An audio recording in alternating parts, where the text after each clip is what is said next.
Hey up everyone, welcome back to the Rugby League History channel. Today on the channel I'm just going to be replying to a comment that someone made the other day about my Gold Coast video. They wanted a brief history or a history of the Manly-Warringah Sea Eagles, so I'm going to try to cram this in to a 3-minute video. So with Manly-Warringah, founded in 1947, previously to that, they'd tried to enter the New South Wales Rugby League twice on 2 occasions. They were rejected on both times. However, the third time, lucky for them.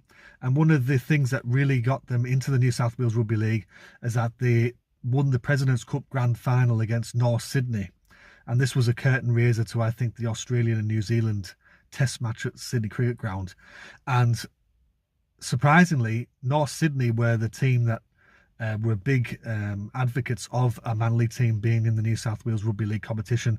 They had the most to lose from Manly entering the competition, especially territory and players, and they were one of the main advocates of Manly actually getting into the competition. So even though Manly supporters might hate North and there's that huge rivalry between the two clubs, if it weren't for North Sydney, Manly probably never would have got into the New South Wales Rugby League.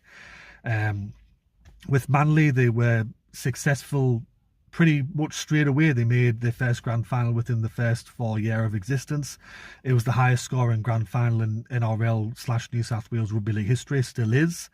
The club holds the record for the most grand final losses before they actually won a grand final. They appeared in 5 grand finals before they finally tasted success. They won their first premiership, defeating Eastern Suburbs in 72. In 73, they defeated Cronulla to go back-to-back. 76, they defeated Parramatta. In 78, they defeated Cronulla in a grand final replay.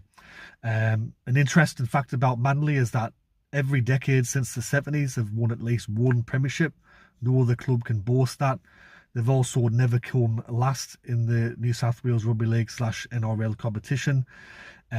So if you're a Manly supporter, at least once every decade you can guarantee that you're going to win at least 1 premiership. So even though they haven't won a premiership this decade, they've still got another 3 years to do so, 4 years to do so.